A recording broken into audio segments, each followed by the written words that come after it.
사회적가치연구원의 박성훈 실장입니다. 사회적가치연구원은 SK에서 설립한 재단법인이고 연구원입니다. SK가 정유 그리고 통신, 국가기관 산업으로 이제 돈을 벌어서 지금은 이제 배터리 또 반도체 이렇게 또 산업을 또 넓혀가고 있는데요.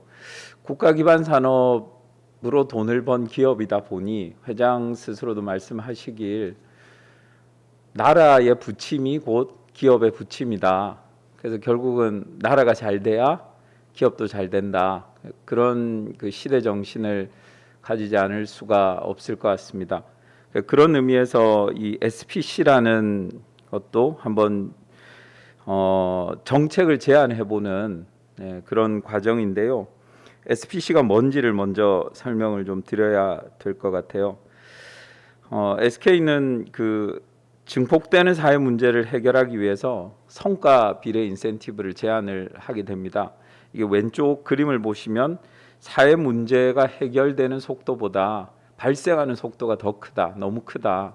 그래서 오른쪽에 아래 보시면 사회 문제를 기업들이 해결한 성과에 비례해서 인센티브를 주면 그 기업이 뭐 돈을 벌기 위한 기업이든 아니면 사회 문제를 해결하기 위한 기업이든 그 동기에 관계없이 모든 기업이 사회 문제 해결에 동참할 수 있을 거다라는 생각이었습니다. 이런 성과 비례 인센티브를 2013년 다보스 포럼의 패널 토론이나 2014년 새로운 모색 사회적 기업이라는 책을 통해서 제안을 하게 됩니다. 그럼 이제 SPC가 뭐냐 하면 영어로는 이제 소셜 프로그레스 크레딧인데요. 이 크레딧이라는 용어가 붙었으니 이거는 기업의 사회 성과에 비례해서 주어지는 거래 가능한 유가증권이다. 저희는 이렇게 정의를 했습니다. 지금 현실에는 없습니다. 저희가 그냥 제안을 해본 컨셉이고요. 그래서 이 컨셉은 그 어떤 메커니즘으로 운영이 되냐면 왼쪽에 더 베터 더 모어, 그러니까 성과가 좋을수록 더 많은 인센티브를 가져가는 그런 메커니즘이고, 그러니까 이런 메커니즘은 어쨌든 국가가 운영을 해야 되는데 그러면 국가의 부담이 너무 커지니 이걸 지속 가능하게 운영하기 위해서는 민간이 참여하는 거래 시장이 필요하겠다는 제안이었습니다. 그래서 오른쪽에 보시면 예를 들어서 맨 아래쪽에 정부가 있는데 정부가 이 동그라미 1번 화살표를 봐주시면 사회 문제를 해결한 기업한테 그 해결한 성과에 비례해서 뭔가 세액공제권을 줄 수 있을 거다. 이 세액공제권은 거래 가능한 세액공제권인데 보통 세액공제라고 그러면 공제율과 공제 한도가 있습니다. 그럼 성과가 클수록 공제율이나 공제 한도가 큰 SPC를 제공하면 이거는 그 세액공제를 받고 싶은 기업 입장에서는 굉장히 매력적인 상품이 되는 거죠. 그래서 더 공제율과 공제 한도가 높은 그 공제권을 살려고 하다 보면 그게 이제 가격이 높아지고, 그렇다 보면 이제 동그라미 2번과 동그라미 3번처럼 높은 가격에 판매돼서 더 많은 돈이 사회문제 해결 기업한테 가지 않을까 하는 구상이었습니다. 이 구상은 측정과 인센티브라는 두 가지 그 축으로 이제 운영이 됩니다. 그래서 측정과 인센티브가 우선은 측정이 되면 기업이 어떤 부분에서 개선을 이뤄야 되는지 하는 개선점을 찾을 수 있게 되고, 그리고 이제 현금 인센티브가 들어가면 그걸로 기업의 이제 체질이 바뀌게 됩니다. 그러니까 이 두 가지가 합쳐져서 기업의 이제 성공 가능성이 높아지고요. 오른쪽에 보시면 기업의 성공 가능성이 높아지면 이게 이제 투자가 활성화되고 또 인재가 유입되고 창업이 활성화되지 않을까. 그래서 사회 문제가 해결되는 생태계가 선순환되지 않을까 하는 게 저희 생각이었습니다. 이런 성과 비례 보상을 정책 제안을 하려면 우선은 두 가지가 필요한데, 첫째는 측정 체계가 개발돼야 되고 두 번째는 인센티브 효과성 실험이 필요합니다.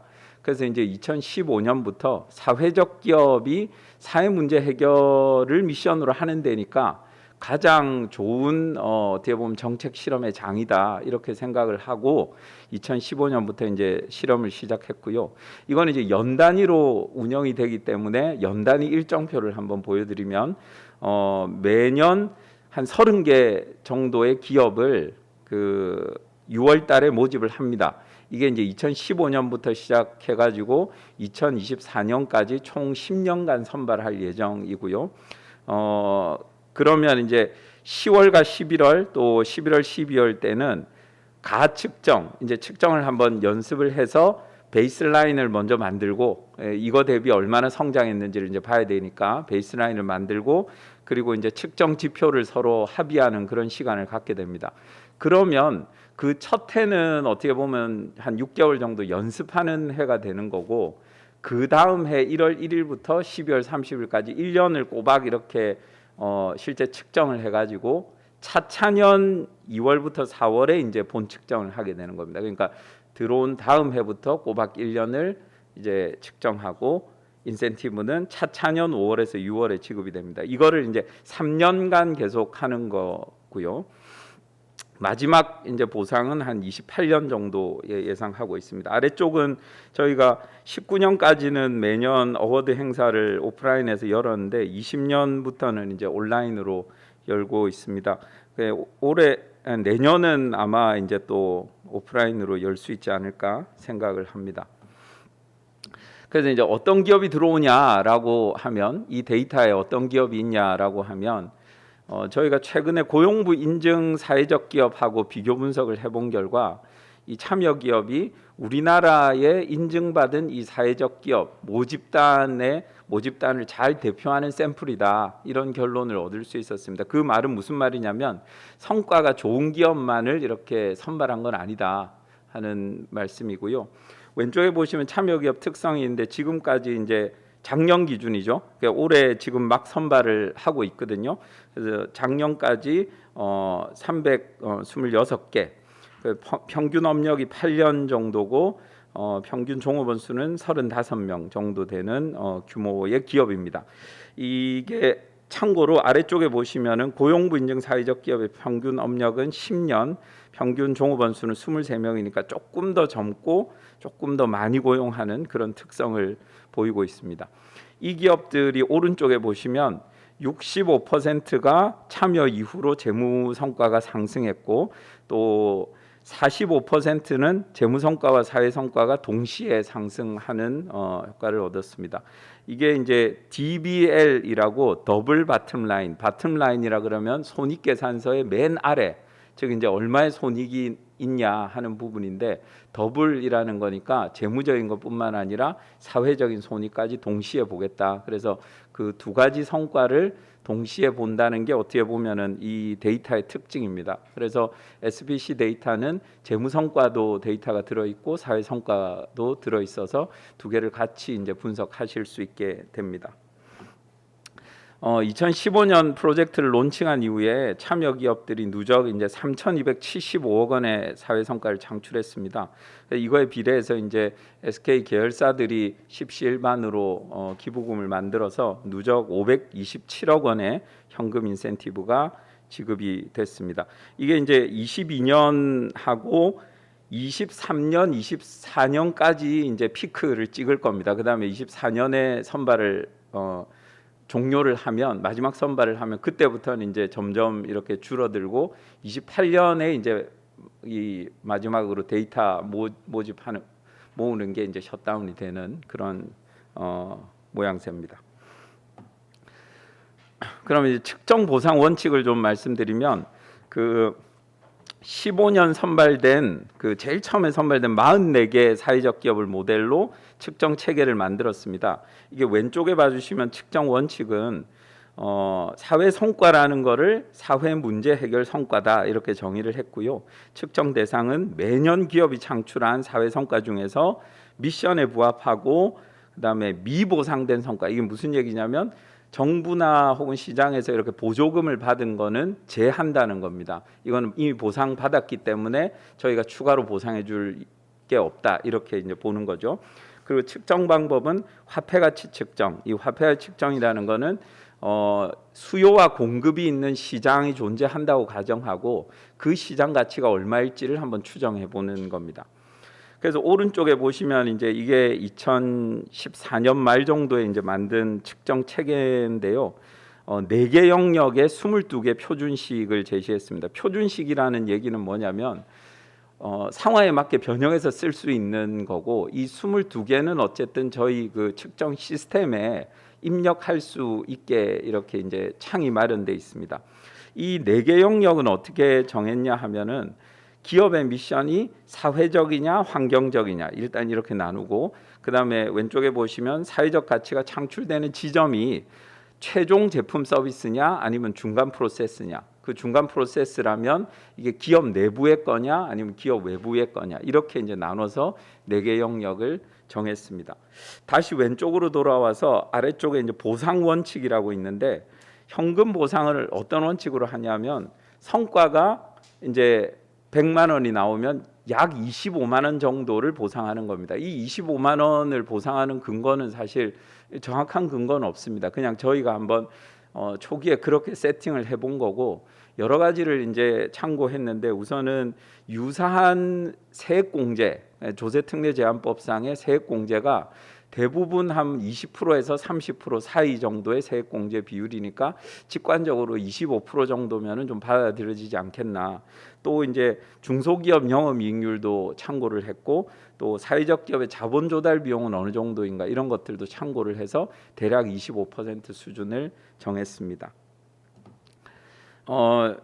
2015년에 이제 측정 매뉴얼이라는 걸 만들어서 이제 왼쪽에 매뉴얼이 나왔고, 이게 한국, 영국, 중국어로 번역이 돼 있고, 실제 중국에서도 지금 이제 한 2년 전부터 10군데 사회적 기업이 뽑혀가지고 이제 측정을 한번 해보고 있습니다. 그 중국에 맞는 측정 체계도 한번 만들어 보려고 하고 있고요.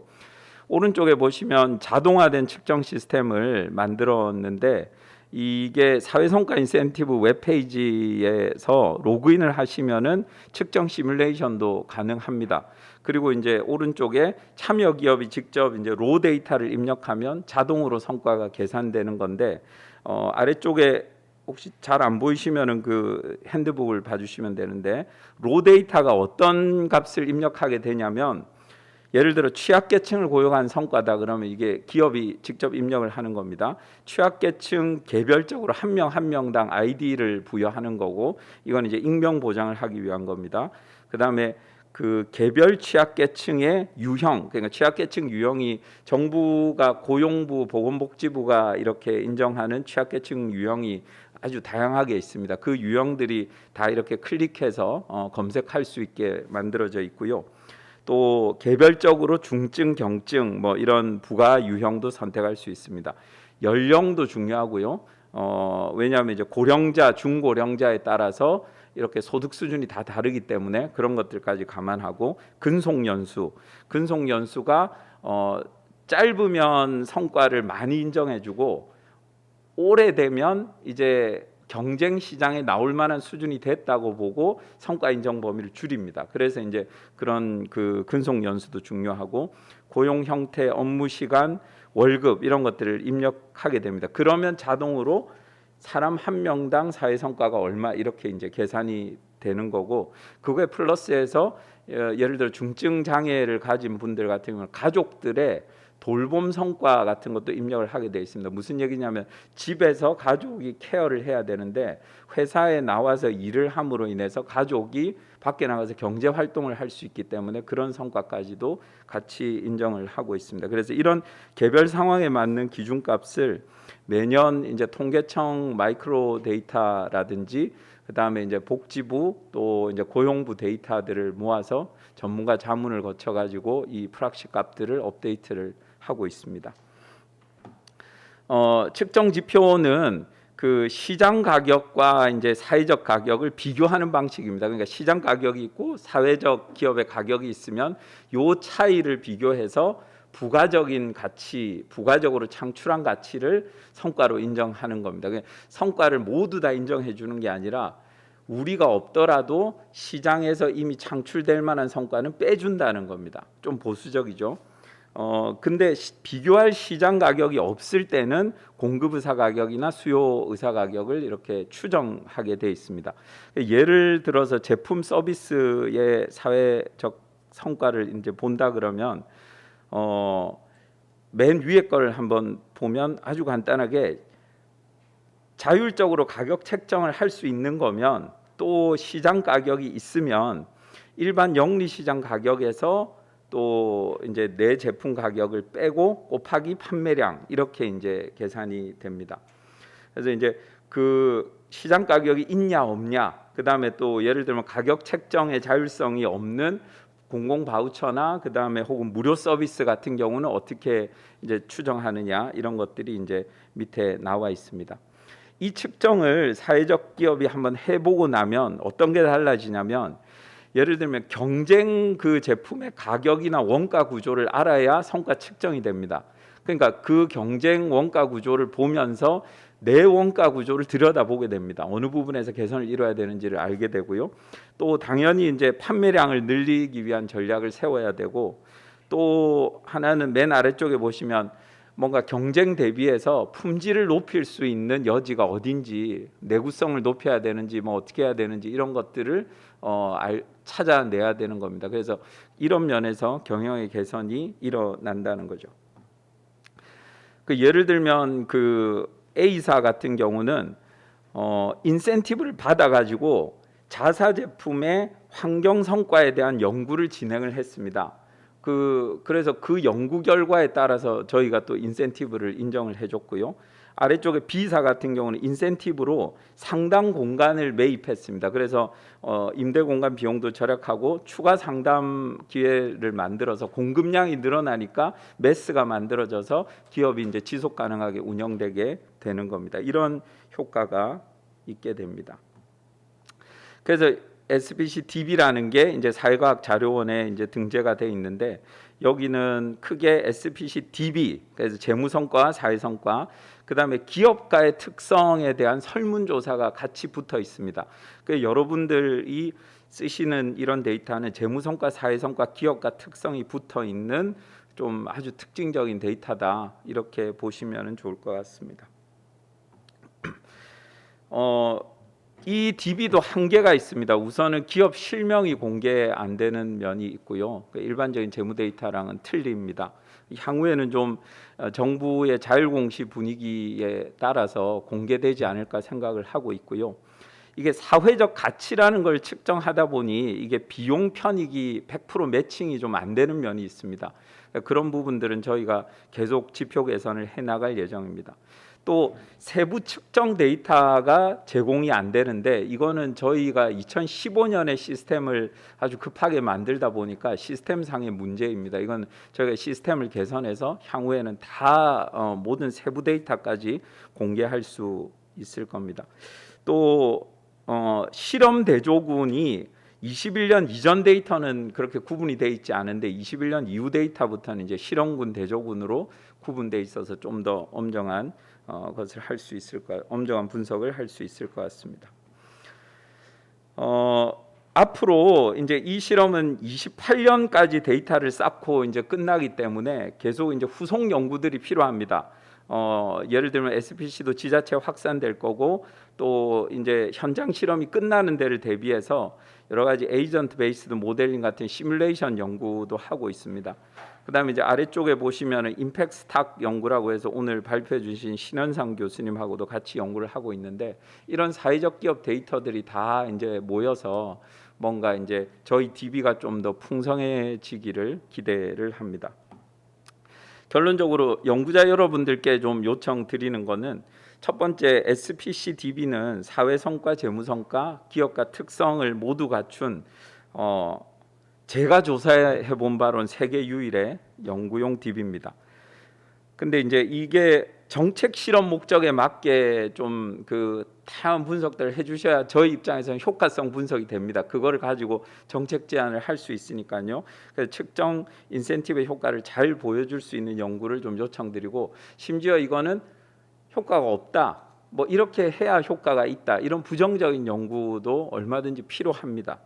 그리고 세 번째는 28년까지만 한시적으로 쌓을 수 있는 DB이기 때문에 그 사이 개선이 이루어지는 거는 진짜 빨리 이루어져야 됩니다. 그러니까 여러분들이 이런 거 더 필요하다, 이런 거 더 필요하다 하는 다양한 의견을 주시면은 감사하겠습니다. 이상으로 마치겠습니다. 고맙습니다.